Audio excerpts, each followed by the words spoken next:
శ్రీమాత్రే నమః. నమస్కారం. సద్గురు జ్యోతిష్యాలయం వారి యొక్క ఆంగ్ల నూతన సంవత్సర రాశి ఫలితాల తర్వాత ఫిబ్రవరి రాశి ఫలితాలు మనం తెలుసుకోబోతున్నాం.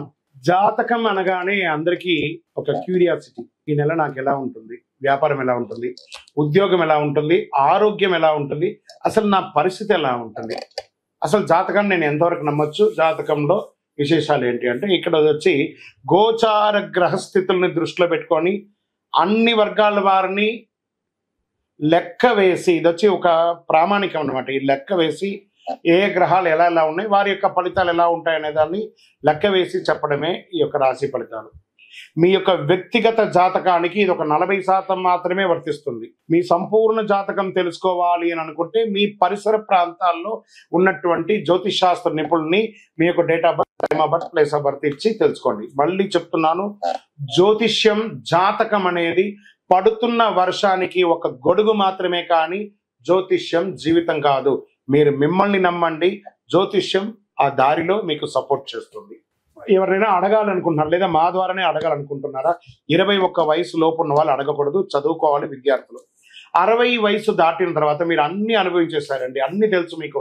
జీవితంలో అన్ని వర్గంలో ఉన్నటువంటి వసతులు, కష్టాలు, సుఖాలు అన్నీ పొందారు కాబట్టి మీరు దైవ ప్రార్థన చేసుకోండి, మీకు అన్ని మేలుగా జరుగుతుంది.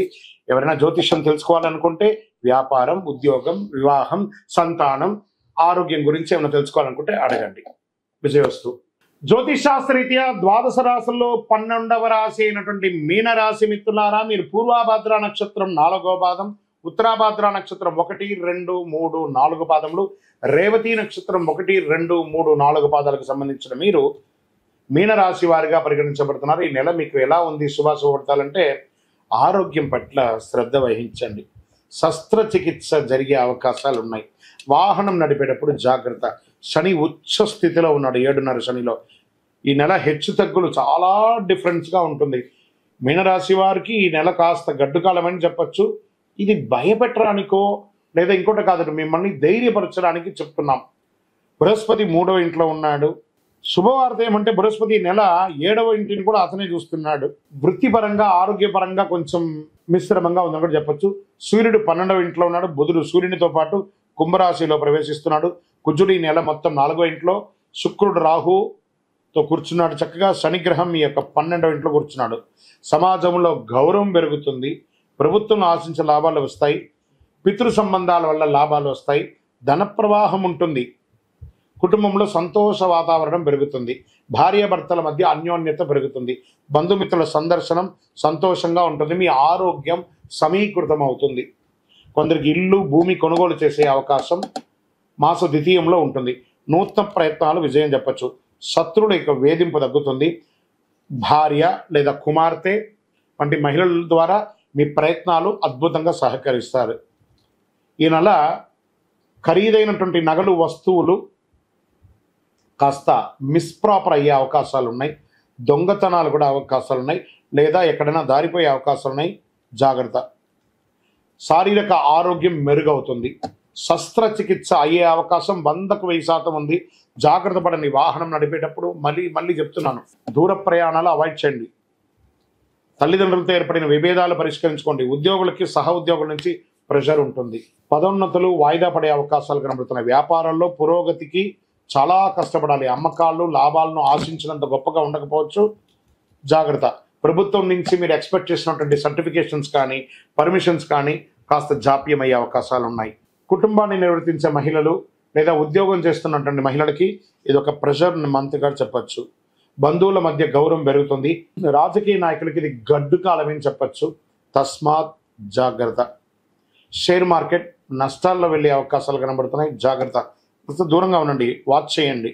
వ్యవసాయదారులకి బాగుంటుంది. మీడియా రంగం వారికి కాస్త చిన్న ఆటంకాలు వచ్చే అవకాశాలు కనబడుతున్నాయి. ఆహారం తీసుకునేటప్పుడు జాగ్రత్తగా తినండి. అనుకూలమైనటువంటి దినాలు 2, 5, 8, 12. చంద్రాష్టమం 17/2/2025 నుండి 6:02 సాయంత్రం నుండి 22/2/2025 6:49 ఉదయం వరకు, తెల్లవారుజామున వరకు చంద్రాష్టమం ఉంటుంది. ఈ 2.5 రోజులే కాదండి, మీనరాశి వారు ఫిబ్రవరి నెల మొత్తం జాగ్రత్తగా ఉండండి. దైవ ప్రార్థనతో ఉండండి. ఈ నెలంతా మీరు ప్రతి దానిలోనూ జాగ్రత్తగా ఉండాలి. సోషల్ మీడియాని కాస్త దూరంగా ఉండండి. మీరు ఇచ్చే ఏదైనా కామెంట్స్ వల్ల మీకు వ్యక్తిగత జీవితంలో నష్టం వచ్చే అవకాశాలు ఉన్నాయి. సుబ్రహ్మణ్య స్వామి వారిని ప్రార్థించండి, భైరవ ఆరాధన చేయండి, నవగ్రహాలకి ప్రదక్షిణం చేయండి. అష్టమి రోజున మంగళవారం నాడు భైరవుని పూజించండి, చాలా బాగుంటుంది. సుబ్రహ్మణ్య స్వామి వారిని ప్రార్థన చేస్తూ ఉండండి, చాలా అనుకూలం జరుగుతుంది. సుబ్రహ్మణ్య స్వామి వారికి పాలాభిషేకం చేయండి. మంగళవారాల్లో నవగ్రహాల్లో శని భగవాన్ని ప్రార్థన చేస్తూ అన్ని రకాలుగా మీరు అనుభూతి పొందండి. బెల్లం ముక్కను శని భగవానికి నైవేద్యంగా పెట్టండి. అతి శక్తివంతమైనటువంటి కరుంగాలి మాలను ధరించండి. ఆరోగ్యంగా ఉంటారు, ఐశ్వర్యంగా ఉంటారు, సంతోషంగా ఉంటారు, సమాజంలో గొప్ప స్థితిని పొందుతారు. ఇంకనూ మీ యొక్క వ్యక్తిగత జాతకం తెలుసుకోవడానికి కింద కనబడుతున్నటువంటి మా నంబర్కి మీ యొక్క పేరు, date of birth, time of birth, place of birth WhatsApp చేయండి, కాల్ చేయకండి. మా అడ్మిన్స్ మీకు రిప్లై ఇస్తారు. అందరూ కూడా విజయోస్తు. 12 రాసుల ద్వారా తెలుసుకున్నటువంటి ఈ యొక్క మిత్రులారా, మీరందరూ కూడా ఆయురారోగ్య ఐశ్వర్య భోగభాగ్యాలతో ఉండాలని అఖిలాండ కోటి బ్రహ్మాండ నాయకుడు అయ్యప్ప స్వామి వారిని ప్రార్థన చేస్తున్నాను. తిరుపతికి వచ్చినప్పుడు మన యొక్క అయ్యప్ప స్వామి వారి 18 అవతారాల దేవాలయాన్ని దర్శనం చేసుకోండి. తిరుపతి రైల్వే స్టేషన్ నుండి బస్టాండ్ నుండి 3 కిలోమీటర్ల దూరంలోనే ఉంటుంది. మీరందరూ యోగక్షేమంగా ఉండాలని అయ్యప్ప స్వామి వారిని ప్రార్థన చేస్తున్నాను. విజయోస్తు. వందే మాతరం, వందే మాతరం, వందే మాతరం. శరణమయ్యప్ప.